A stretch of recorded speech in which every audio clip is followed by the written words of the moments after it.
kamu bisa memenangkan permainan mustahil ini. Karena Yesus sudah memenangkannya bagimu. Jangan lupa jempolnya guys. Terus semakin banyak jempol, semakin like, semakin bagus. Ayo guys, tekan like-nya sekarang guys.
Sebelum kalian menonton video pada channel ini, jangan lupa di subscribe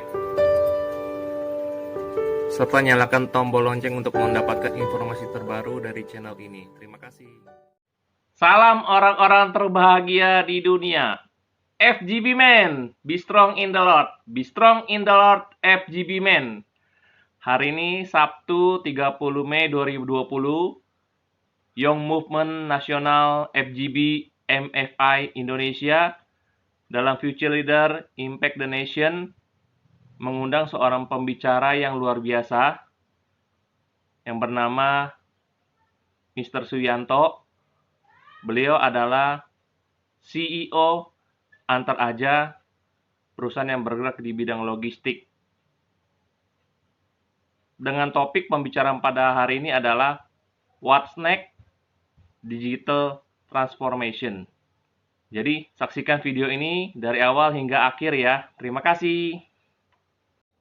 Sebagai Regional Service Department Development, juga pernah sebagai Director Business Strategy and Development di sebuah company logistik bernama Unilar Logistik. Nah, yang paling up to date sekarang adalah sebagai CEO dari PT Tri Adi Bersama, yaitu CEO Antar Aja. Karena itu, waktu dan tempat kami persilakan kepada Bapak Suyanto Jung. Silakan, Pak. Shalom semuanya. Lalu bersyukur. Ini kali ketiga saya mengikuti acara FGB MFI ini. Saya selalu berapi-api kalau mendengarkan kesaksian dari teman-teman semua gitu ya. Hari ini saya belajar dari Pak Prapto tadi, Bro Prapto, Yance, kemudian Has dan Charles. Sungguh luar biasa. Saya sungguh diberkati dengan kesaksian-kesaksian ini.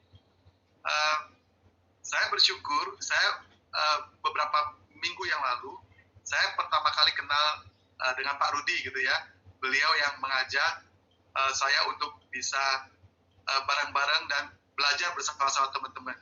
Saya akan share, sudah kelihatan belum screen-nya ya? Sudah, Pak, sudah.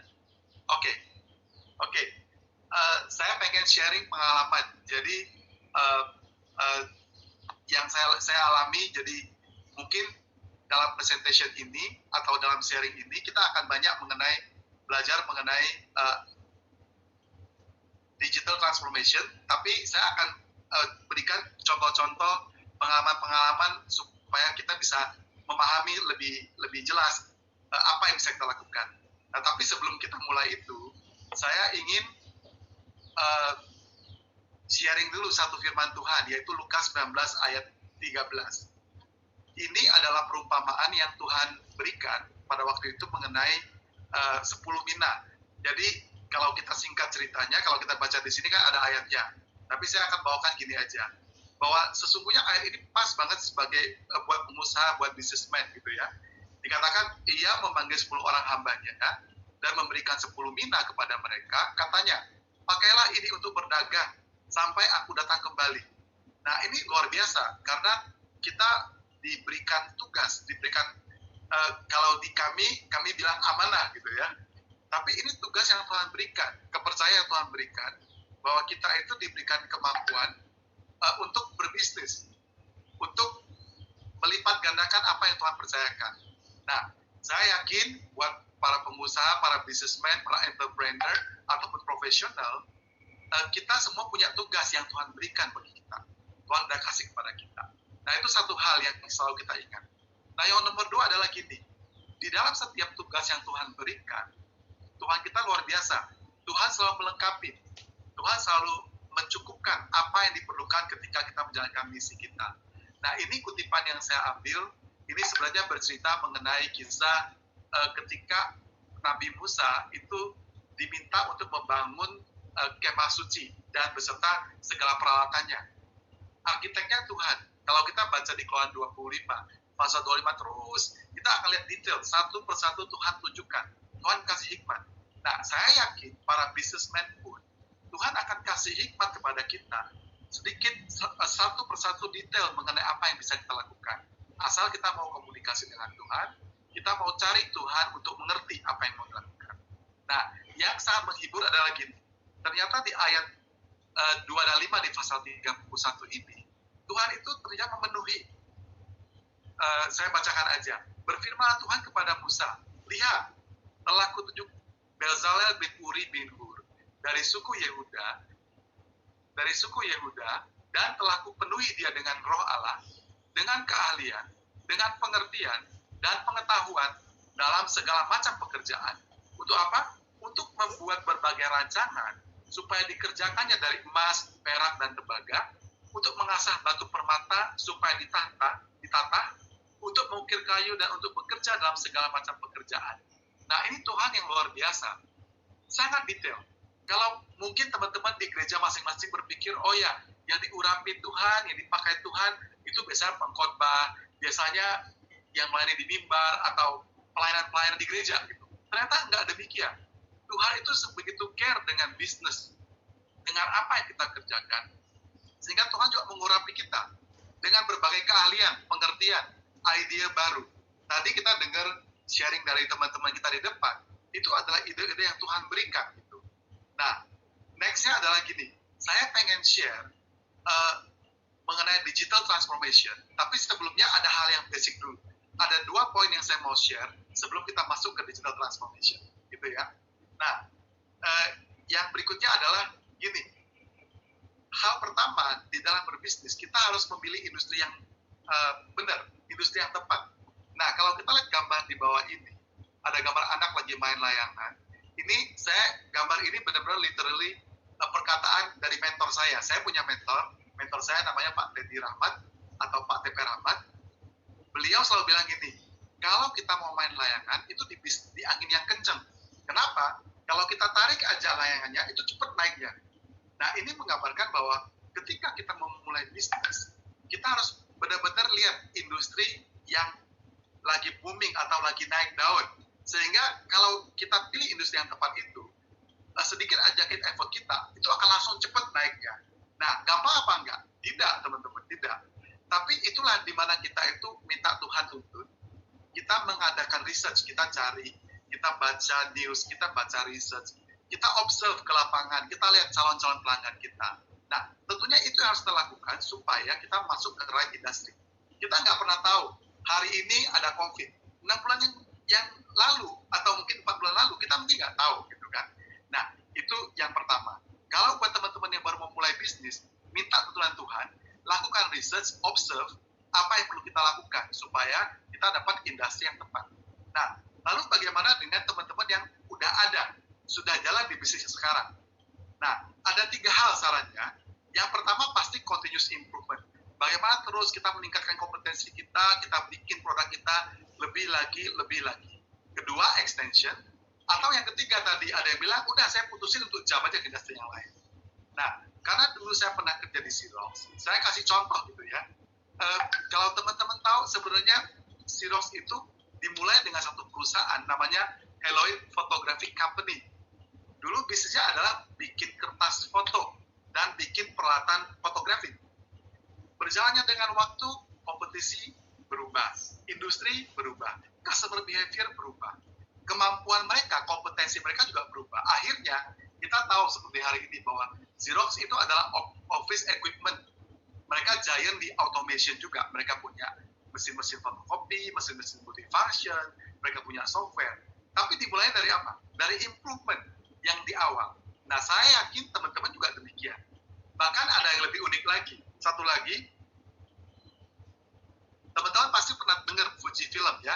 Dulu namanya Fuji Photo Film. Namanya juga foto film. Bikinnya kamera, bikinnya film gitu. Tapi teman-teman tahu nggak bahwa mereka itu punya industri yang sekarang besarnya bukan di situ. Mereka besarnya di medical equipment. Bahkan ada yang bikin kosmetik namanya Astalife. Dan yang terakhir yang mungkin ada heboh adalah mereka punya anak perusahaan namanya Fujifilm Toyama Chemical. Mereka itu membuat COVID, untuk obat COVID namanya Avigan, yang kita juga impor dari Indonesia waktu itu. Nah, ini adalah contoh-contoh ketika kita masuk ke industri yang tepat, kita terus mengimprove project kita atau produk kita menemukan sesuatu yang baru, yang relevan terhadap saat ini, terhadap kondisi saat ini. Nah, itu yang nomor 1 yang saya pengen share. Kemudian ada hal yang kedua lagi, saya balik sedikit, mungkin supaya relevan. Nah, antar aja gimana? Kenapa kita muncul dengan antar aja? Sebetulnya kami melihat bahwa antar aja itu adalah extension dari capability kami yang sekarang. Antar aja itu anak perusahaan dari ASA, Adi Sarana Armada. Kita kuatnya di mana? Di managing fleet, termasuk truk. Kita ada 26.000 fleet seluruh Indonesia yang kita manage. Kita ada perusahaan yang ngurusin driver, lebih dari 2.500 driver di seluruh Indonesia yang kita manage. Kemudian kita nationwide company, kita punya 30 lebih kota di seluruh Indonesia. Nah, ini kemampuan kami. Kami mengextend ketika kita melihat bahwa peluang-peluang bisnis ke depan ada, kita melihat perkembangan e-commerce di Indonesia sangat tinggi, sangat besar.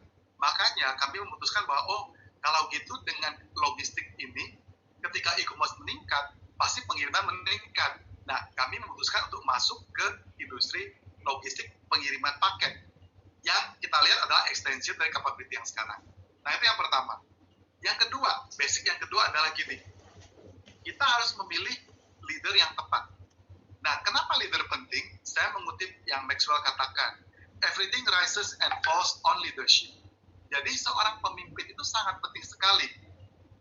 Pemimpin bukan berarti mereka adalah pemilik perusahaan, atau bukan berarti mereka itu orang yang kita kenal, saudara kita, atau bahkan orang-orang dekat. Tapi pemimpin itu haruslah orang yang benar-benar menjalankan misi di depan, mengatur, membawa perusahaan itu kepada level yang berikutnya. Ini kita bicara baik keluarga, baik itu negara, leaders plays a very important role. Nah, kadang-kadang ketika kita memilih leader, kita memilih apa sih sebetulnya? Ada pemikiran bahwa, apakah orangnya harus pinter, harus smart, atau karakter, atau seperti apa? Nah, saya hanya ingin share, di dalam grup kami memiliki guidance, karakter atau quality daripada seorang leader. Yang kami sebut Triputra DNA. Saya akan cepat aja supaya kita bisa lihat ke belakang mengenai transformation. Pertama adalah, orang harus punya integrity dan ethics. Integrity artinya berani bilang ya di atas ya, dan tidak di atas tidak. Walaupun itu ngomongnya ke shareholder-nya, atau kepada pemimpinnya. Karena itu berarti dia punya integritas. Yang kedua, quality-nya adalah excellence. Excellence artinya, ya dia punya mentality yang terus improve, terus mengimprove. Seperti kita lihat contoh tadi mengenai Xerox atau Fuji Xerox. Orang yang nggak berhenti puas dengan apa yang mereka sudah lakukan, atau sudah senang dan berhenti di situ aja. Yang ketiga adalah compassion. Orang yang punya empati. Contoh di kurir buat kami, ketika kita punya compassion, kita tahu betapa sulitnya tadi tadi Saudara Charles bilang, menghadapi orang di lapangan, menghadapi orang-orang yang keras di pelabuhan. Nah, kita harus punya compassion. Yang terakhir adalah humility. Karena semua kesuksesan kita itu bukan karena kita. Pertama, karena Tuhan. Kedua, adalah karena teamwork. Jadi, nggak ada alasan buat kita untuk membanggakan diri. Humility itu quality. Jadi, 4 hal ini yang kita perlukan sebagai leader dalam satu perusahaan. Nah, yang ketiga, ini udah kita masuk ke yang saya sebut dengan digital transformation. Kenapa transformation saya hubungan dengan proses?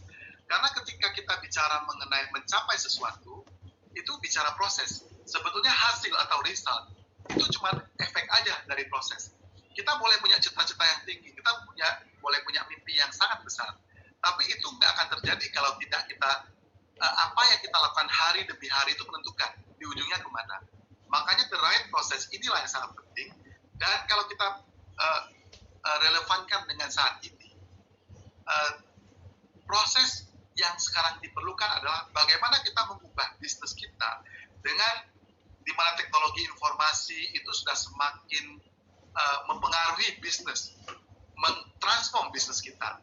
Nah, saya ingin membagikan tips dan pengalaman, ada 5 hal nanti ke belakang, mengenai digital transformation ini.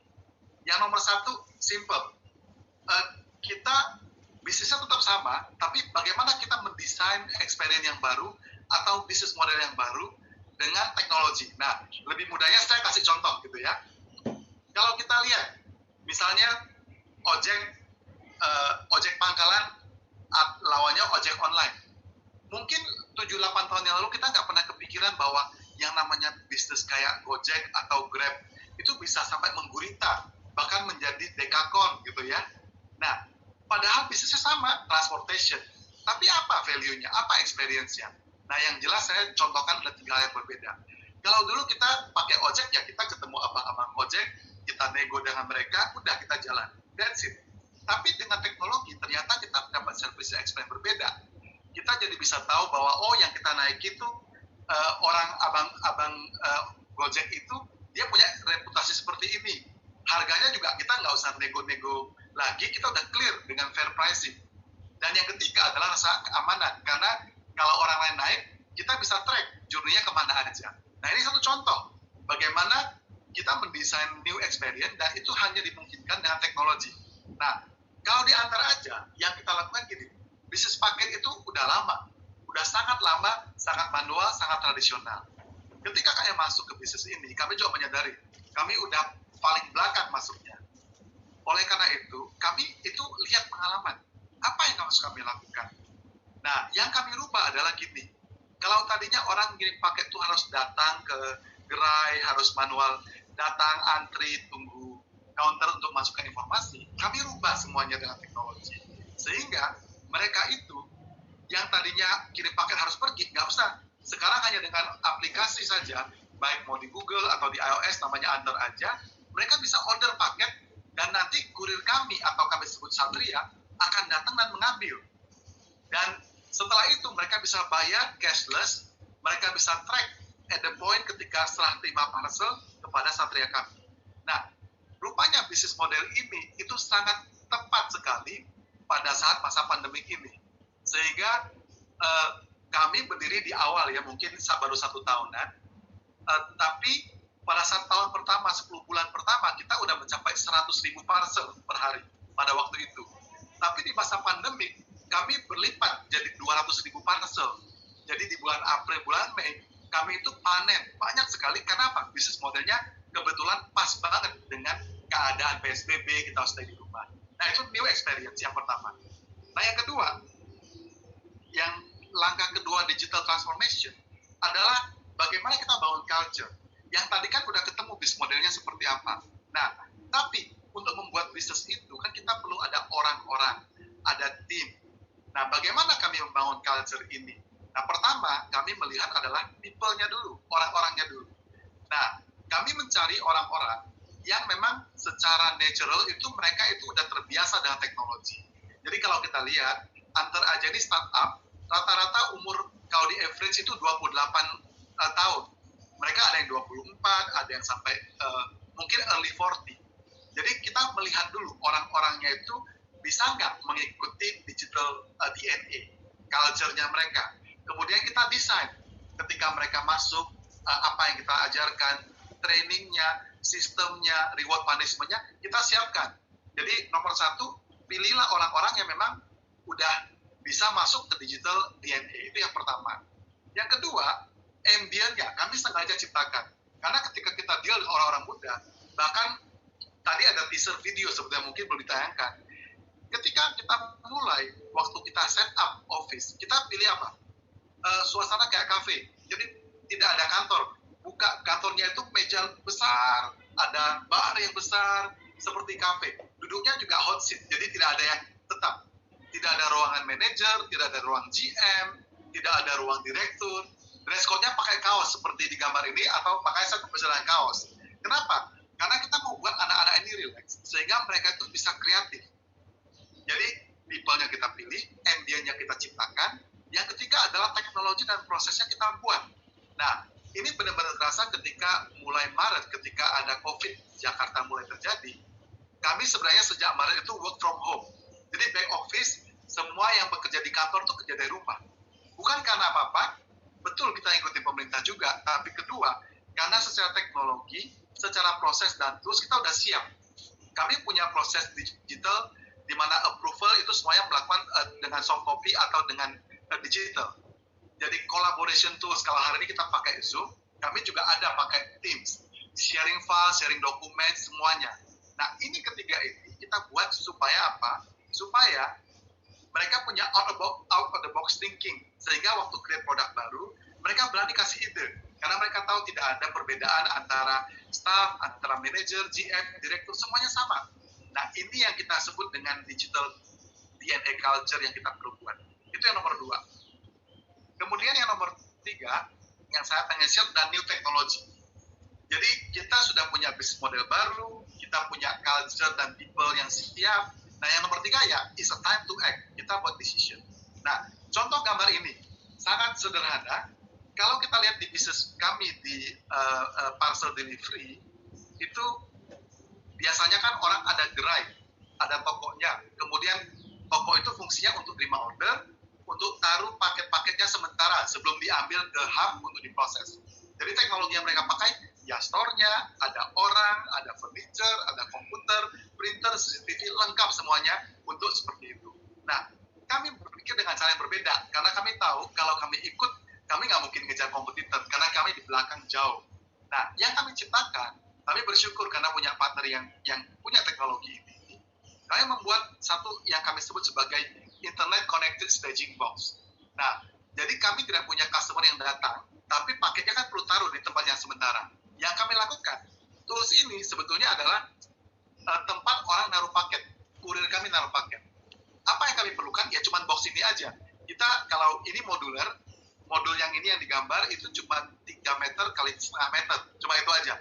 Di dalamnya di-connect dengan internet, ada CCTV, ada scanner, sehingga buat kami ketika kurir mau naruh barang, dia cukup ke box itu, bisa di pinggir jalan, bisa di ruko, bisa di berbagai tempat.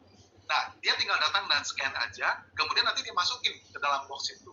Ketika dimasukin, kami udah tahu bahwa oh, ini sudah terkirim, udah ada di box ini. Secara sistem, kami akan tahu ada berapa banyak box ini. Nah, dengan teknologi baru ini, ternyata meng-create efisiensi yang lumayan tinggi buat kami. Jadi itu yang nomor 3, apply new technology. Kemudian yang berikutnya, yang keempat, data-driven decision. Nah, data-driven decision. Sebagai logistik, teman-teman yang logistik pasti tahu, kita bermainnya dengan productivity, cost efficiency, dan bagaimana kita mendesain. Ketika kami mengawal, problem kami gini, kalau saya cuma buka di Jakarta, ya nggak ada yang mau pakai kita, karena kita cuma bisa mengirim ke Jakarta. Makanya kami harus bukanya di seluruh Indonesia dengan cepat. Kami dalam 10 bulan tahun 2019, kami mulai di bulan Maret, sampai Desember kami udah bisa mencapai di 60 kota, di 30 provinsi di seluruh Indonesia. Kami bergerak dengan cepat. Tapi bagaimana kami bergerak? Karena kami harus tahu juga kan, yang paling mana sih yang paling ramai, kemudian berapa orang yang saya perlukan. Nah, apa yang kami lakukan? Sebetulnya kami mengambil data-data, kalau namanya pengiriman paket, itu simple. ada alamat pengirim, ada alamat penerima. Nah, kami melakukan data analisis, jadi alamat-alamat itu kami petakan dengan tools kami, sehingga muncullah peta-peta, oh yang di sini padat, yang ini belum. Jadi kepadatan itu, akhirnya dengan cara itu kami mendesain, oh saya harus buka di kota-kota ini.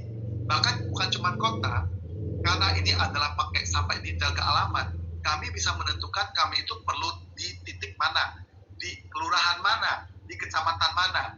Jadi itu yang membuat kami bisa menentukan berapa besar titik yang kami perlukan, berapa orang jumlah yang kami perlukan. Nah, ini contoh data driven gitu ya. Jadi makanya ketika teman-teman punya bisnis masuk ke digital, pikirkan dari awal modelnya. Bagaimana saya bisa collect information, bagaimana saya perlu collect, kalau saya kan data alamat. Mungkin buat teman-teman yang lain, datanya mungkin adalah demografi, umurnya berapa, mereka sukanya makanan apa, kalau produknya makanan. Sehingga ketika kita buat produk atau kita mendesain hal-hal yang kita perlukan untuk business expansion itu berdasarkan data. Jadi kita nggak pakai gut feel, oh sebelah ini ada PTA, oh saya di sebelahnya deh. Kita nggak pakai kayak gitu, kita pakai data. Itu yang nomor 4. Sehingga kami mungkin nggak terlihat gitu ya.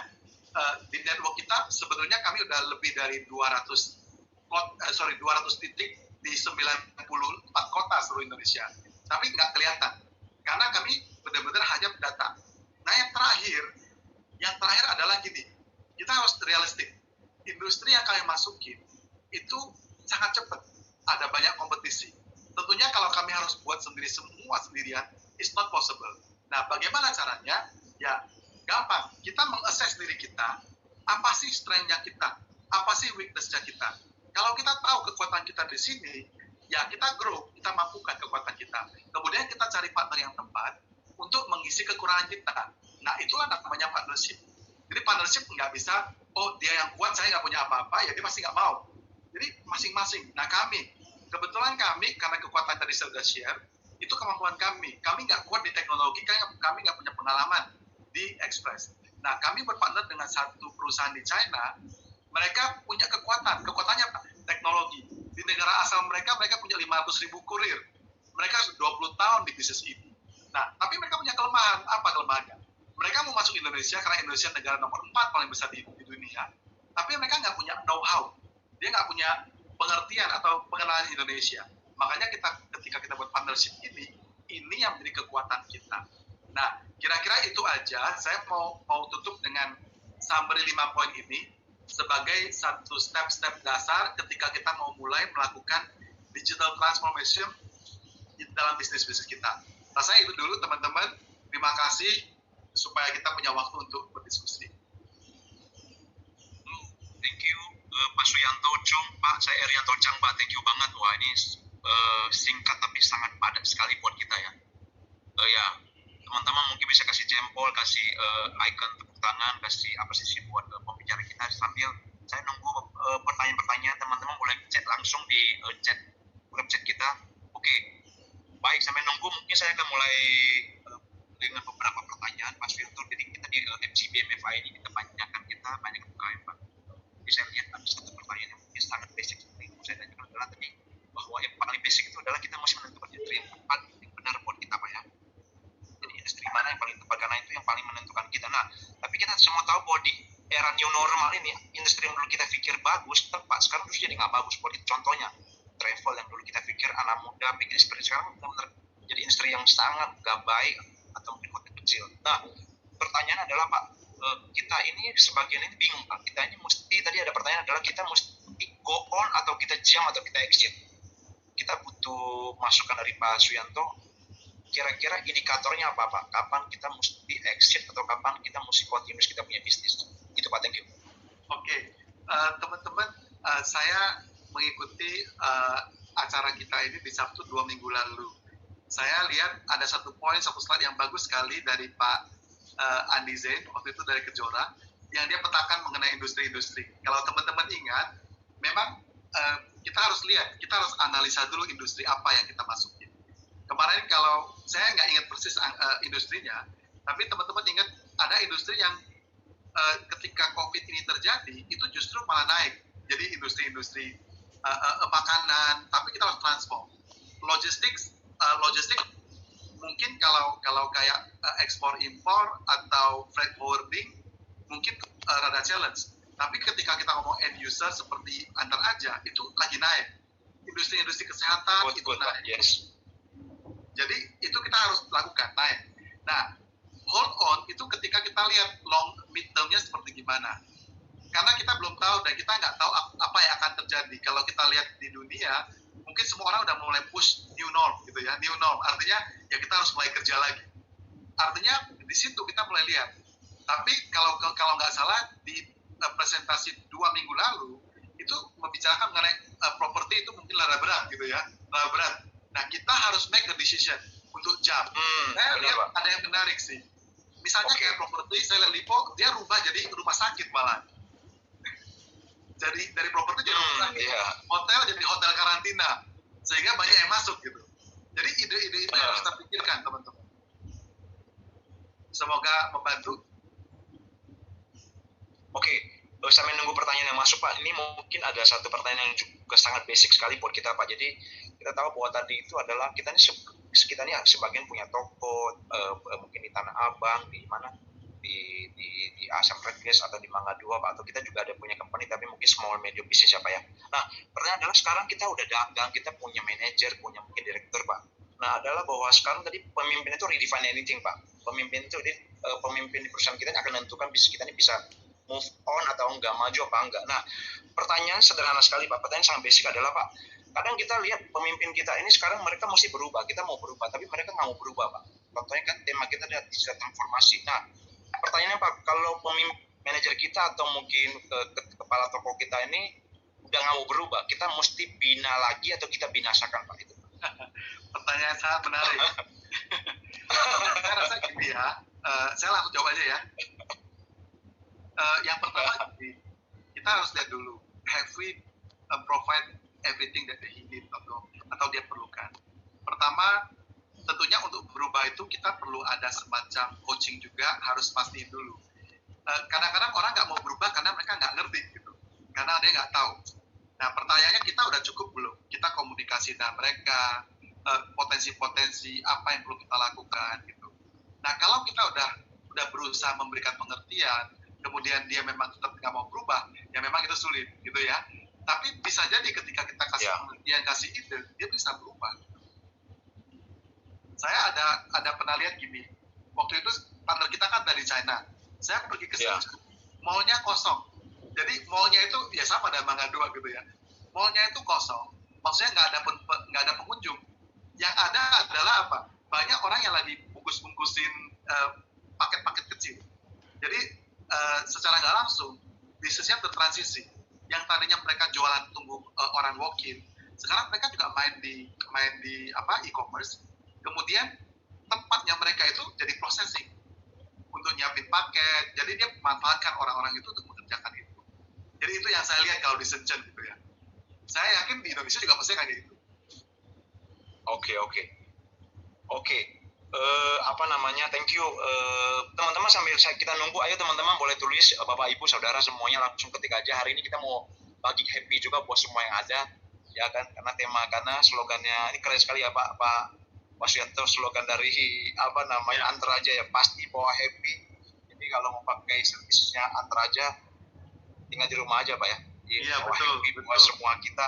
Nah, ya jadi kita hari ini 3 pertanyaan yang kita pilih nanti akan kita kasih happy juga buat yang nanya. Ada voucher 50.000 ya, via-nya pasti GoPay, kalau nggak GoPay, OVO atau pakai Dana ya, nanti akan dicek langsung. Baik Pak, ini ada satu pertanyaan yang masuk. Jadi Pak, ini kan kita mau ngomongin soal Antar Aja Pak, kita masuk Antar Aja ini. Ya, Antar Aja udah ada di Tokopedia ya Pak. Nah, kita pengen tahu aja Pak, perbedaannya apa sih Pak? Dengan si cepat kita tahu, atau dengan komputer Pak, dengan JNE atau dengan JN itu gimana sih Pak diferensiasinya Pak? Oke. Nah, satu dulu saya mau jelasin pasti bawa happy-nya dulu, kan kita sering sebut-sebut. Jadi memang tujuan kita memang kita buat kekinian.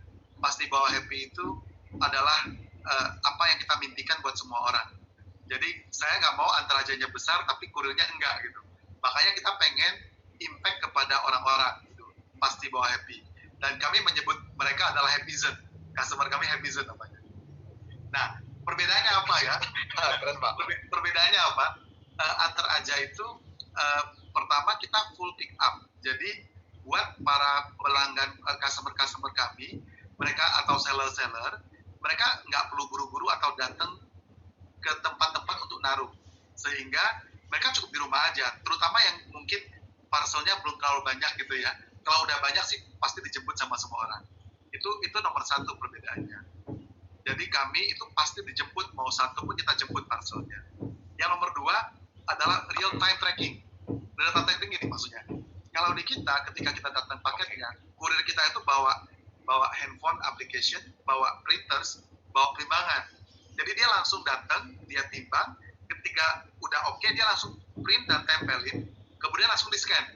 Begitu di-scan, otomatis akan mengupdate ke semua sistem. Kenapa dia harus lakukan kayak gitu? Karena dia sendiri dinilai. Jadi ada SLA. Sejak ordernya masuk ke handheld dia, sampai dia scan, itu berapa lama? Itu mempengaruhi dia gitu. Nah itu dua, saya bilangnya adalah real time tracking. Jadi bukan online tracking, tapi real time. Itu yang kedua bedanya kita. Kira-kira begitu. Yang nomor tiga ya, kita dengan teknologi. Teknologi apa? Teknologi artian gini, kita bisa mengembangkan customized solution buat mereka. Oke, good. Jadi artinya kita sebagai pengusaha kita mesti punya kelebihan ya Pak dibanding sama kompetitor kita. Jadi meskipun kita cuma punya toko atau anything, kita mesti punya diferensiasi ya Pak. Itu penting sekali Pak ya. Betul. Dengan added value kita. Jadi saya pikir semua teman-teman kita mesti punya itu. Nah, Pak ini ada pertanyaan yang saya pikir ini juga penting buat kita. Kita banyak juga ini pertanyaan akan langsung kita jadi satu Pak. Jadi akan kita package. Jadi gini Pak.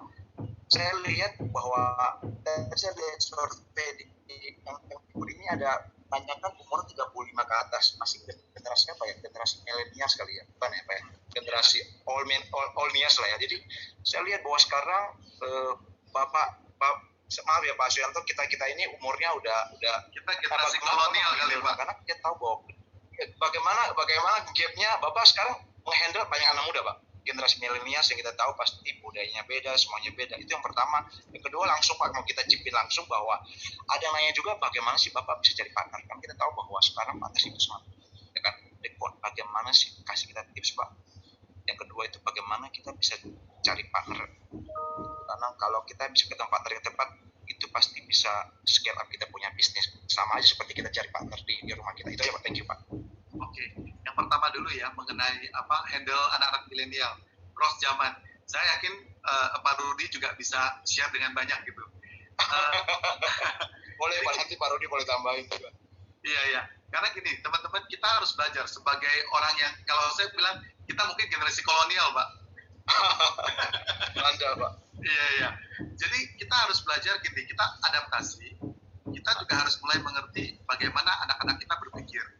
Karena selain generasi milenial itu adalah pelanggan kami, karyawan kami, most of milenial adalah customer kami juga.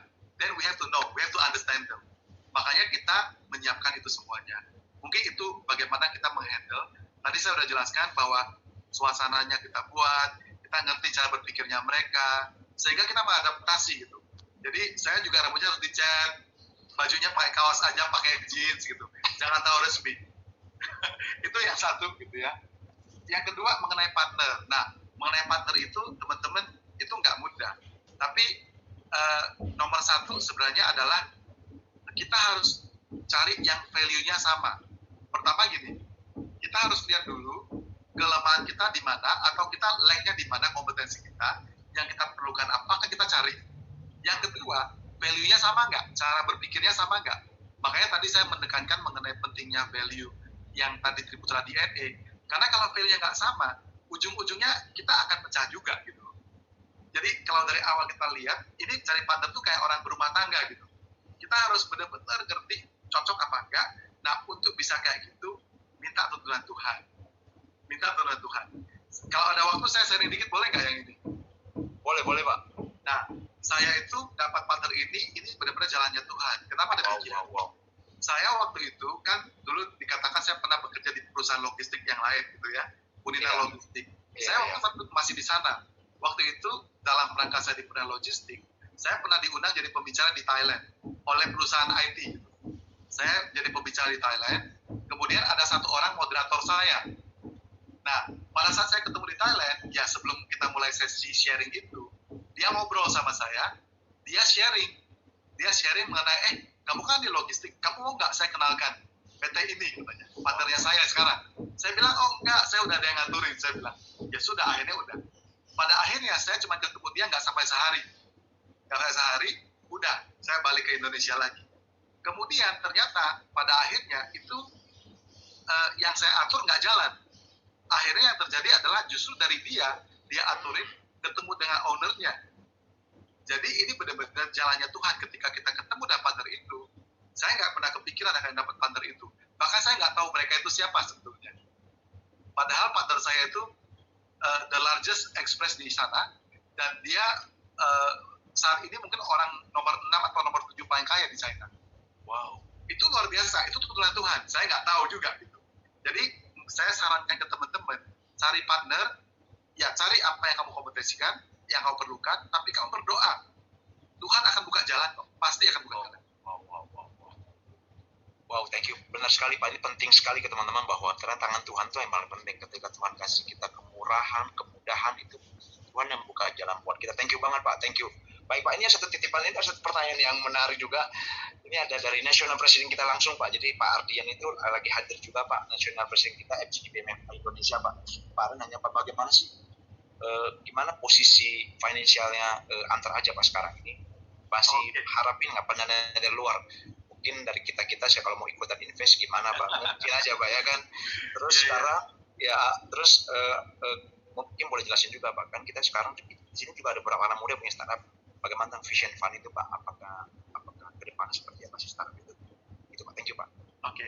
Jadi waktu pertama kali kami mulai, kami kan sepakat dengan para partners gitu kan, bahwa kita ada investment ke depan sekian lama, kita akan ber-event dalam berapa lama gitu. Jadi memang sekarang ini kita baru masuk tahun kedua, kita beroperate itu satu tahun 2 bulan. Kira-kira kita beroperate 1 tahun 2 bulan. Jadi kita lagi dalam tahap development dan investment.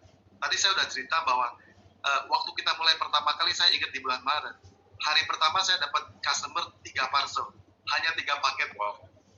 Kurir itu waktu itu 50 orang, itu pertama kali. Back office kurang dari 20 orang. Tapi kalau kita lihat di akhir tahun lalu, kita udah sekitar 2.500 kurir pada waktu itu. Pengirimannya sudah 100.000 per hari pada waktu itu. Back office-nya udah mulai 200. Nah kalau hari ini kita sudah mencapai 200.000, kita punya kurir udah 3.700-an kurir, dan kita terus berkembang. Nah ini chicken and egg sebetulnya, karena kan itu investment. Kalau kita nggak buka network-nya, kita nggak dapat volume-nya. Tapi kalau kita buka network tanpa volume, ya kita akan suffer. Saat ini, kalau kita tanya hari ini, kami sih masih invest, dalam tahap invest gitu. Tapi saya yakin sebenarnya dalam tahun ini pun kita akan break-even. Karena percepatan dan juga karena Tuhan izinkan ada percepatan yang kita dapatkan. Selama COVID ini kita tumbuh terus. Jadi saya selama COVID itu dari Februari sampai Maret, itu saya bisa, Februari sampai April, saya bisa rekrut hampir 1.000 kurir. Karena kemurahan Tuhan. Wow. Pantas suaranya Pak Suyanto tuh happy banget Pak hari ini. Oh iya, pasti Pak happy. gitu. Jadi happy-nya nyebar buat kita semua Pak. Thank you Pak. Pak, saya mungkin ini saya sebenarnya penasaran dengan, saya mau balik ke satu basic kita soal digital transformasi Pak. Saya lihat bahwa di sini kan teman-teman kita suka kayak aku tahu si basic. Artinya Pak, kita apa sih dasar yang paling gampang supaya kita bisa go digital Pak? Karena kita tokonya manual, kita jualan manual, tapi gara-gara COVID ini kita nggak bisa buka toko. Waduh, mas tuh gitu Pak. Ada tips nggak Pak? Oke. Saya mungkin akan bagi gini aja. Kalau toko kita, ketika kita masuk online pertama kali, mungkin kan orang belum kenal kita. Jadi kan reputasinya kan penting. Nah, tapi bangun reputasi kan pasti perlu cost gitu kan ya. Nah, yang kita perlu pikirkan adalah gini.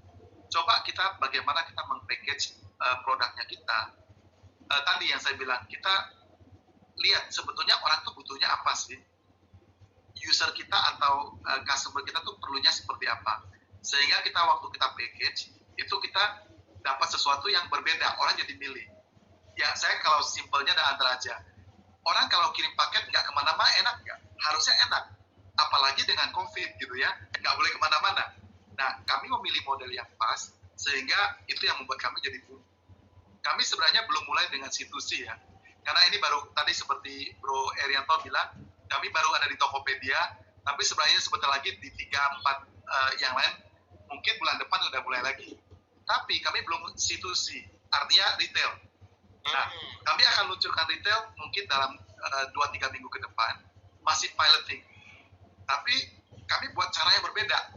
Nah, tapi cara berbeda itu adalah gini, bagaimana you solve your customer problem, kira-kira kayak gitu. Kalau orang good. pikirnya sesimpel itu aja sih. Iya. Wow, thank you banget Pak Ki. Apa namanya? Ini apa?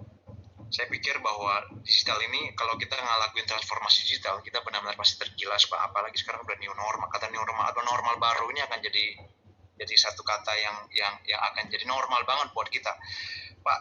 Jadi ini ada pertanyaan yang masuk yang ngomong soal ini, balik lagi yang soal partnership Pak. Gimana sih Pak kita cari bagian seperti apa sih Pak? Oke. Orang buat invest ke bisnis kita, atau kita bukan punya toko kecil atau punya bisnis kecil, bagaimana sih kita pembagiannya seperti apa? Jadi gini nih, kalau tanya tadi investment untuk jadi partner gitu ya, dengan antar aja gitu ya Pak? Atau sorry nggak kedengeran tadi? Oh suaranya putus, nggak kedengeran ya Pak. Maksudnya adalah ini ada yang nanya, ya sih memang di antara, ada mereka nanya soal antar aja, tapi mungkin juga saya mau lebih luasin adalah kalau buat kita untuk kita jadi partner yang paling fair itu pembagian sahamnya seperti apa Pak? Oke, saya dengar sebagian pertanyaannya adalah kalau kita cari partner, fairnya itu kayak gimana sih kita pembagian sahamnya dan lain-lain gitu ya. Kira-kira gitu ya Bro Eri ya? Iya, Pak, benar. Oke. Nah, saya rasa gini. Tadi saya bilang ketika kita partneran, kan kita assess kemampuan kita tuh apa, kemampuan partner tuh apa. Kemudian dari situ kita coba ketika kita combine, itu kan jadi sesuatu yang berbeda. Itu basicnya dulu.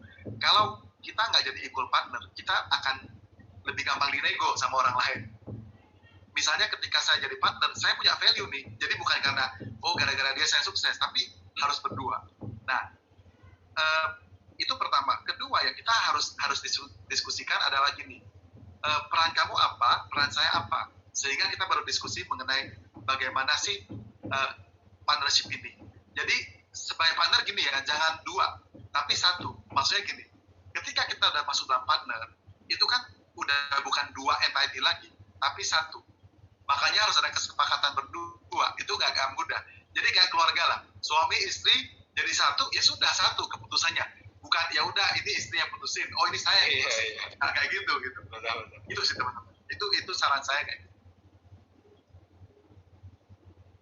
Oke, Pak, mungkin ada masukan nggak sih Pak buat kita ini kira-kira nih 3 bulan prediksi dari Pak Suyanto ini, 3 bulan sampai akhir tahun ini seperti apa sih kondisi bisnis yang ada Pak kira-kira? 3 bulan ke depan ya Pak ya? Ya 3 sampai 6 bulan sampai akhir tahun Pak kira-kira seperti apa dari planning, karena kan saya yakin sekali bahwa perusahaan sesolid dari grupnya Pak Tri Putra pasti udah punya prediksi ini tahun ini seperti apa, supaya kita yang UKM juga punya bayangan kita mesti move on kemana Pak. Thank you Pak. Ya betul. Jadi kalau kita lihat secara umum 3 atau 6 bulan ke depan, kita lihat sekarang ini udah banyak orang berbicara mengenai new norm. New norm. Nggak cuma di Indonesia, tapi di seluruh dunia. Artinya apa?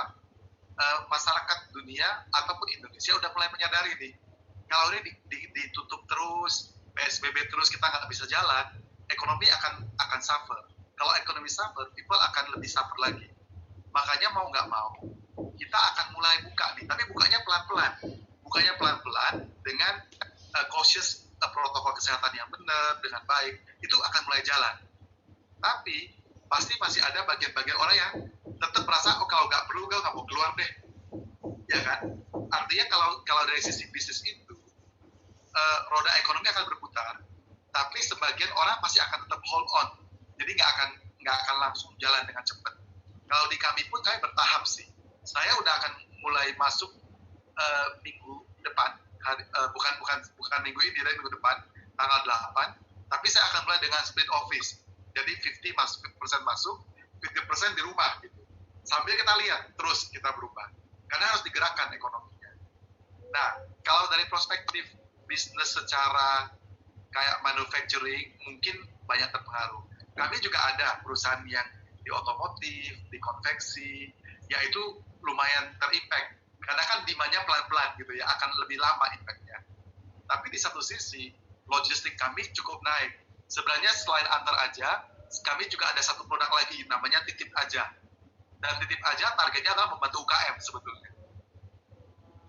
Nah, apa yang kami bantu? UKM itu kalau teman-teman di toko kan buat e-commerce. E-commerce itu sebenarnya kalau kita bisa katakanlah Tokopedia atau Bukalapak, respon daripada pemilik toko kan akan menentukan apakah orang mau beli sama dia apa enggak. Nggak standar gitu kan. Nah, yang kita lakukan, kami itu akan dititipin barang-barangnya si UKM-UKM itu. Sehingga ini taruh ke kita. Apa? Jadi nggak perlu ada gudang, nggak perlu ada manpower untuk ngurusin itu, tapi dapat service quality. Ada SLA-nya. Kalau ditanya, jawabnya kapan? Di-deliver. Nah, itu titip aja. Itu kita baru kembangkan dalam tahun ini. Kita udah ada gudang di Jakarta, ntar lagi kita akan buka di Medan juga sih. Nah, itu mungkin yang secara nggak langsung gini, kalau Bapak jualan di Jakarta, Bapak bisa jadi nationwide seller, karena taruh di gudang kita bisa taruh di gudang-gudang lain, di kota-kota lain, sehingga secara nggak langsung, barang Bapak akan lebih mudah untuk laku. Karena kalau orang Medan beli, ongkirnya lebih murah jadinya. Nah, itu yang kita pikirkan, bagaimana membantu UKM-UKM. Dan yang berikutnya, yang tadi saya bilang C2C, kami lagi menyiapkan sih, kita baru trial 1-2 minggu ini, bagaimana antar aja juga bisa bantu UKM untuk dapat bisnis parcelnya juga. Kita lagi siapkan. Oke. Thank you. Waduh, ini makin sore makin happy nih. Saya lihat omsetnya dari 100.000 parcel dia 200.000 parcel. Saya lagi hitungin berapa uangnya nih Pak Suyanto, luar biasa. Pak, ini ada pertanyaan yang saya pikir ini karena kita full gospel itu di seluruh Indonesia Pak. Jadi ada pertanyaan yang menarik adalah kita bisa nggak sih Pak jadi partnernya antar aja, atau ada yang lebih keren lagi Pak, katanya saya bisa join saham, nggak pengen invest kayaknya. Jadi artinya atau mau diakuisisi mungkin Pak, saya nggak paham, jadi nggak mungkin lah ya. Jadi artinya kan kita tahu antar aja lagi naik Pak, kita kepengen ya Pak, boleh Pak. Oke. Ya. Jadi kalau saham nanti kita bicara deh ya. Itu nggak tahu siapa nanya Pak. Iya. Tapi dapat 50.000 kok. Tapi kalau yang kedua mengenai partner, tadi yang saya bilang, saya lagi siapkan sebetulnya. Kita lagi siapkan supaya partner-partner UKM itu bisa punya bisnis antar aja juga. Wah, kabar baik Pak buat kita Pak. It's a very different model. Tidak perlu investment kayak yang udah ada, harus punya ruko, harus punya ini. Kita nggak seperti itu. Yang udah ada saya tahu Pak nama-namanya Pak, nanti saya ketikin Pak, tenang aja. Toolsnya kita udah siapkan, sekarang lagi trial. Jadi mudah-mudahan setelah kita trial 1 bulan, kita akan mulai kenalkan. Ya teman-teman daerah boleh kita kenalkan. Jadi ini benar-benar pakai teknologi aja. Nah, kalau teman-teman kan jadi paket atau agen paket kan harus siapin ruko, siapin komputer dan lain-lain. Di kita nggak perlu. Di kita tuh bahkan nggak perlu ngetik. Karena mereka cuma cukup install apps-nya di handphone, toolsnya kita akan siapkan, sehingga hanya dapat komisi dari parceling itu aja. Don't have to be full time. Kira-kira seperti itu. Wow. Jangan lupa hubungin saya ya, jangan lupa ya. Enggak bercanda. Ya, nanti hubunginnya Pak Rudi kalau hubungin Bobby ya buat itu. Oke, waktu kita masih ada, Yohandi, atau lanjut terus? Kita lanjut terus? Sepertinya lanjut, masih seru banget ya. Masih seru ya, ini kayaknya soalnya orang udah mau jadi ini partnernya ini ya. Bener, belum lagi mau beli sahamnya.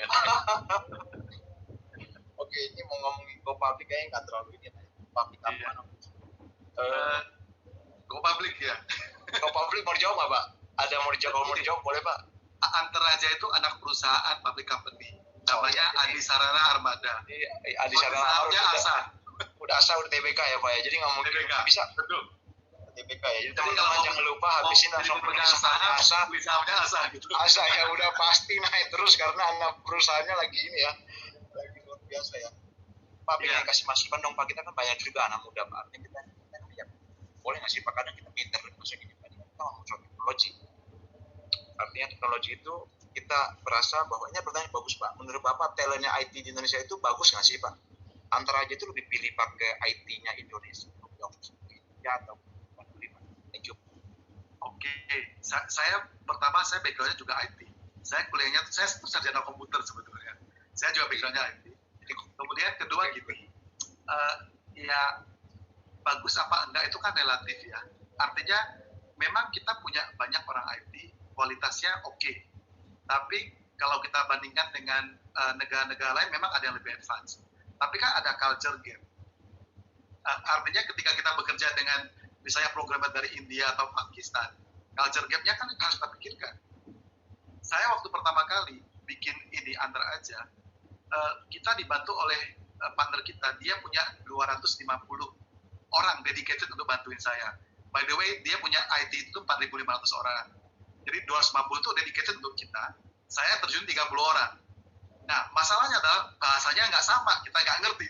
Mereka bahasa Cina, saya nggak ngerti bahasa Cina. Gitu. Mereka nggak bisa bahasa Inggris. Jadi itu ada problem. Jadi menurut saya, lebih baik kita grow orang-orang dari Indonesia yang culture kita tahu, tapi kita naikin etos kerjanya, productivity-nya. Sehingga itu lebih mudah daripada kita harus hire orang dari India yang ngomong aja kita sulit dengan mereka. Kira-kira itu menurut saya kayak seperti itu sih. Jadi yang lokal masih yang lebih bagus ya Pak ya? Lebih Jadi mudah tenang aja, jadi lebih mudah, jadi tenang aja. Jadi yang masih single tenang aja. Kalau bisa cari pasangan juga yang lokal ya kan. Jadi itu juga lebih gampang komunikasi. Ujungnya kan komunikasi lagi. Baik, Pak ini ada satu pertanyaan di Pak Yefta Pardede. Ini nanti akan dapat 50.000 ya, rupiah bukan dolar ya. Mohon kiatnya Pak konkret untuk menggali new kreasi. Pak, jadi sekarang semua orang lagi pengen punya new kreasi ini Pak, untuk tantangan di zaman digital ini dikorelasikan dengan new norm ini Pak. Mungkin boleh dijawab Pak. Ada kiat konkretnya nggak sih Pak buat kita? ya. Jadi mungkin gini ya. Saya kan nggak tahu industri teman-teman tuh di mana aja. Tapi kalau di kiat kita, kalau di Triputra Group lah, founder kami Pak Teddy itu pernah ngomong sama saya gitu. Dia itu mau masuk di bisnis di dua hal sih sebenarnya. Satu adalah logistik. Kenapa logistik? Karena logistik itu bersentuhan dengan orang banyak. Kita punya misi bagaimana kita buat orang itu lebih baik. Makanya kita bilang pasti bawa happy. Artinya kita untung itu bukan dari neken orang lain, tapi kita untung dari bagaimana kita mengefisienkan industrinya sehingga dia win, kita juga win. Jadi logistik itu satu. Dan demand logistik itu gini, semua industri itu perlu logistik. Jadi itu nggak akan mati. Itu satu yang kita perlukan. Yang kedua, industri food. Jadi kayak makanan. Kami punya jagung, punya beras. Nah, kenapa? Food itu selama manusia masih ada, kita perlu makan gitu. Masih perlu makan. Nah, bagaimana kita packaging itu menjadi sesuatu yang diperlukan? Itu kreativitas kita. Itu aja sih sebetulnya. Jadi menurut saya itu dua industri yang sangat sekarang pasti diperlukan terus. Nah, teman-teman yang lain coba dipikirkan apa sih yang semua orang itu tetap akan perlu gitu. Sampai ganti berubah digital atau apapun virtual, tetap orang perlu. Nah, itu yang dipikirkan. Benar. Jadi sekarang jadi kebetulan kita punya ibu-ibu alive juga Pak. Sekarang lagi banyak juga masuk ke food industry ya. Pak, mungkin pertanyaan yang mungkin tadi kan Bapak sempat singgung bahwa Bapak punya mentor. Semua kebetulan kita juga pernah undang mentor Bapak Pak TP Rahmat untuk share buat kita anak-anak muda Pak. Nah, faktor mentor itu seberapa penting sih Pak buat kita, karena apalagi sebagian kita ini kita benar-benar adalah pengusaha generasi pertama Pak, yang masih benar-benar berjuang dari nol, yang nggak ngerti apa-apa. Gimana Pak? Ya, buat saya gini, ketika seorang mentor, dia penting karena dia menceritakan pengalaman dia bukan guru teori gitu. Pengalaman hidupnya dia cerita. Pasti biasanya mentor kita tuh banyak kegagalan, banyak kesalahan yang dilakukan. Karena kesalahan itu mereka bisa ngajarin kita. Jadi buat kita itu speed of learning. Kan kita nggak harus ngalamin dan susah duluan kan. Kalau kita dengar dari mereka, ya itu akan bantu kita lebih cepat untuk belajar. Itu jadi mentor itu perlu buat kita. Tetapi yang kedua adalah kita juga harus berani bertindak, harus cepat ngambil keputusan. Mentor saya bilang gini, ini juga bagus menurut saya. Lebih baik kita buat kesalahan dalam mengambil keputusan daripada kita nggak buat ambil keputusan. Jadi ketika kita putuskan salah, cepat-cepat perbaikin. Tapi kalau kita kelamaan mikir dan nggak ada keputusan, kita nggak melakukan apa-apa. Jadi buat teman-teman yang masih muda, resiko membuat kesalahan itu it's okay gitu, it's okay. Yang penting buat keputusan. Untuk buat keputusan salah kita perbaiki. Daripada kita tunggu nggak jadi. Gitu sih teman-teman. Harus berani action. Wow. Berani action itu yang paling penting ya Pak. Ya. Jadi tadi katanya kalau kita nggak bikin keputusan itu juga sebuah keputusan Pak. Kita mesti ambil keputusan. Ini penting sekali. Thank you Pak. Tadi kayaknya habis ini banyak orang mau ngelamar Pak Suyanto jadi mentor Pak. Nanti hubungi saya juga nggak apa bayaran. Nanti saya aja kan boleh bayar pakai GoPay, pakai OVO, Dana apa aja. Saya terima dengan senang hati kok. Pak, saya mau nanya lagi nih. Ini pertanyaan nggak ada yang masuk. Jadi 50.000 saya terima semua. Kelihatan sebentar lagi nih. Ya, saya lagi ini ya. Oke Pak, saya mau ngomong soal. Jadi saya suka sekali dengan saya kebetulan ada kebetulan karena nah, jadi basicnya adalah bahwa Pak TP Rahmat suatu orang yang pada sebenarnya soal culture. Jadi bagaimana sih Pak kita bangun culture kita budaya di perusahaan kita? Saya pikir itu jadi penting sekali buat kita supaya kita bisa sustain. Artinya kita punya mimpi adalah bisnis kita bisa kasih ke anak kita, ke cucu kita. Nah itu gimana sih bangunnya Pak? Sampai culture-nya Astra atau sekarang kita ngomong Asa Group itu begitu kuat Pak. Triputra Group itu begitu kuat. Thank you Pak. Ya, saya bilang kalau teman-teman di sini kan anak-anak Tuhan ya, FGB, MFI gitu. Sebenarnya culture yang terpenting adalah value yang kita believe. Itu yang pertama. Yang kita pilih. Makanya tadi saya share, walaupun saya agak cepat-cepat ngomongin mengenai Triputra DNA, tapi itu adalah value yang kita pilih. Yang kita percaya itulah nilai-nilai. Ya, nilai-nilai firman Tuhan itu satu. Yang kedua, we have to walk the talk. Jadi kita nggak bisa menceritakan teori, tapi kita nggak melakukan. Kita bisa ngomong yang indah-indah, tapi kita nggak menjalankan. Ya, itu jadi nggak akan punya powernya. Nah, ketika kita believe, kita lakukan dan kita jalankan. Makanya tadi saya bilang, leader itu penting, karena dia set example.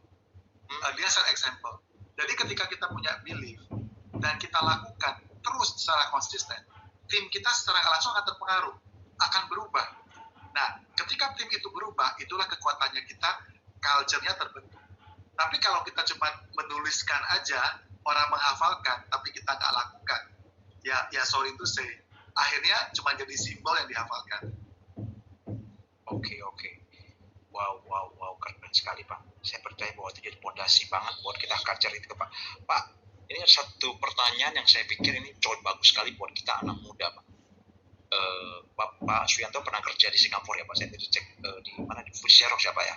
Ya betul. Ya enak di sana, sudah nyaman ya kan, bisa makan bisa makan nasi, bisa menikmati lah di Singapura. Kok akhirnya kenapa memilih untuk pulang ke Indonesia Pak? Ingin tahu Pak, masuk di pengalaman kita apakah karena kangen sama makan Indonesia atau gimana, atau karena memang punya panggilan cinta untuk bangsa gitu Pak. Thank you Pak. Jadi pasti setiap anak muda, saya waktu itu saya juga pernah muda kan. Sekarang masih muda juga Pak. Jadi pada saat itu saya bekerja di Astra Grafia cukup lama, 15 tahun. Kemudian tentunya kita juga merasa tertantang kan, wah kerja di luar negeri kayaknya tuh seru deh gitu. Sesuatu yang kita nggak tahu, wah seru, kita mau gitu. Ya memang kita berdoa juga. Akhirnya Tuhan kasih kesempatan. Pada saat saya tinggal di Singapura itu sebetulnya saya dipercaya untuk memegang region Asia Pasifik. Jadi saya tugasnya adalah membangun bisnis-bisnis baru di negara-negara lain. Jadi Australia, New Zealand, kemudian itu di bawah gitu ya. Ke atas saya Singapura, Malaysia, Indonesia, Korea, Vietnam, Thailand, sampai ke China, kecuali Jepang. Karena Jepang kan kantor pusat. Nah, saya belajar begini, tentunya hidup kita itu kayak ada musimnya gitu kan. Pada masa-masa itu, saya belajar bagaimana untuk mengenal dan berinteraksi dengan orang yang budayanya berbeda. Yang cara berpikirnya beda, pola komunikasinya beda. Tapi pada akhirnya setelah dijalankan, ya akhirnya semuanya sama aja. Kita harus berulang dan berulang lagi. Nah, pada saat itu, saya juga di-approach sama Pak Teddy punya tim. Dia approach saya itu 1 tahun lebih lah kira-kira. Wow. Nah, kenapa saya balik? Satu hal, saya ngelihat bahwa awal-awalnya menarik, senang, wah ke luar negeri, kemana, kayaknya wah keren banget gitu ya. seneng lah, kita juga bangga. Tapi pada akhirnya tuh ya begitu lagi, berulang, pekerjaannya berulang. Karena sampai ke Thailand ya ketemu lagi orang yang seperti itu, culture-nya kita udah belajar gitu. Nah, waktu itu ketika saya diminta balik, ditawarkan di bisnis logistik, saya nggak tahu tentang logistik. Karena saya background-nya adalah IT sebetulnya. Saya berdoa, kemudian saya waktu itu ingat ada pemilihan presiden pertama kali Pak Jokowi. Nah, akhirnya saya memutuskan gini, oh, industri logistik di Indonesia itu luar biasa, potensial. Akhirnya memang dapat tuntunan dari Tuhan, ya saya balik lagi ke Indonesia. Saya resign dari Fuji Xerox itu pada saat tanggal ketika MK memutuskan Presiden Jokowi terpilih. Itu adalah 3 bulan sebelum saya keluar. Orang-orang Fuji Xerox bingung, kok kamu udah resign 3 bulan? Ya nggak apa-apa, biar saya ingat aja gitu. Kira-kira begitu sih.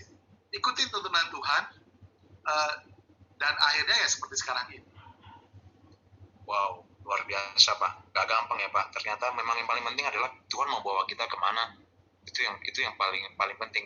Pak, boleh cerita nggak Pak pengalaman yang paling ini Bapak kan udah berkali di beberapa perusahaan, paling Bapak ingat yang bisa kasih value buat kita. Karena gini, kita anak muda kadang kepengen cepat-cepat Pak. Pengennya semua serba instan. Saya yakin bahwa hari ini Pak Suyanto bisa Tuhan bawa ke atas, itu pasti nggak ada instan. Pengalaman lebih lewat pengalaman Pak. Boleh share ke kita Pak, bagaimana sih supaya kita bisa, karena dulu kita pernah bikin tema Pak, bagaimana dari bawah bisa to the top Pak, itu seperti apa? Thank you Pak. Iya, ya pasti kita kalau lihat result itu enak kalau dilihat, gitu kan? Oh, udah kayak gini. Gitu. Tapi realitinya adalah the prosesnya itu. Proses. Day by day prosesnya. Saya mulai karir saya sebagai IT. Jadi saya background-nya IT sistem analis.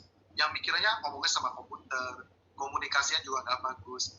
Tapi melalui proses dan pengalaman. Saya lama di Astragrafia, saya belajar bagaimana berinteraksi di korporasi. Korporasi di mana kita harus consider orang lain. Dan pasti banyak teman-teman saya yang juga merasa nggak nyaman dengan saya pada waktu itu. Itu proses yang saya belajar. Ketika saya belajar di sana, yang kita pelajari gini, bahwa ketika kita menghadapi tantangan, kita jangan avoid, jangan menghindari. Karena itulah kesempatannya kita untuk belajar. Kalau kita menghindari, percaya deh, nanti kita akan ketemu lagi tantangan yang sama. Karena kita belum lulus ujiannya. Terus ketika saya balik ke Indonesia pun saya masih banyak mengalami tantangan yang banyak. Mengerti industri logistik, harus melihat bahwa industri logistik itu sangat manual prosesnya, sangat sulit menghadapi orang dengan berbagai background budaya, background pendidikan, itu semua belajar. Pahit nggak? Pahit. Susah nggak? Susah. Tapi ketika kita menghadapi tantangan itu akan membuat jadi ilmu buat kita untuk kita belajar. Dan kenapa kita bisa menerapkan antara aja begitu cepatnya? Karena pengalaman-pengalaman itu, karena kesusahan-kesusahan itu. Tadi waktu saya cerita bilang, it's better to make a decision, it's better to make a wrong decision than not making decision. Itu pengalaman pribadi gitu. Dimana saya dulu bikin analisis begitu banyak, dan kita nggak berani ambil keputusan. Jadi itu sih, menurut saya hadapi kesulitan, terus yakin kalau ada kesulitan itu ada value. Jadi ketika kita ambil kesulitan, apa ya Tuhan yang lagi mau ajarin buat kita ya, value apa ya, nah itu kita tangkap. Kalau kita udah dapatkan, kita udah lulus, kita pasti akan lewat. Wow, keren banget Pak. Berani menghadapi tantangan, berani menghadapi kesulitan, gak ada yang instan, mesti lewatin proses, ya kan? Mesti berani transformasi, yang penting buat semua bapak-bapak, ibu-ibu, teman-teman. Pak Suyanto, thank you banget, waktu kita udah mau habis Pak, padahal saya kepengen sampai jam 8 Pak. Sampai ya, oke Pak, izin, jadi saya mau minta Bapak Suyanto boleh kasih closing statement Pak, closing statement. Saya punya closing statement satu yang saya mau sharing di presentasi. Boleh Pak, silakan Pak. Di halaman terakhir sebetulnya. Sebentar ya, saya bukain ya.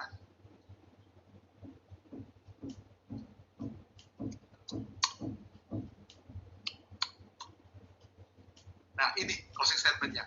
Wow.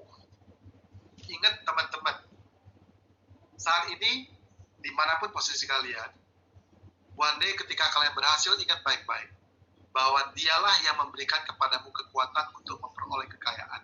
Amin, amin. Jadi bukan karena kita hebat, bukan karena kita pintar, tapi karena Tuhanlah yang memberikan itu semuanya. Jadi saya yakin teman-teman FGB Men itu akan sangat sukses. Tapi ingat, ini semua adalah pemberian Tuhan, dan ini semua itu for His purpose. Kita perlu pertanggungjawabkan itu nanti ke depan, ketika Tuhan datang lagi. Itu aja closing statement saya. Wow, thank you Pak Suyanto Chung, luar biasa. Thank you Pak, semua karena Tuhan, semua kan anugerah Tuhan. Selesai sudah video pada hari ini. Semoga video pada hari ini dapat memberikan informasi buat teman-teman. Sampai jumpa pada video berikutnya ya. Terima kasih.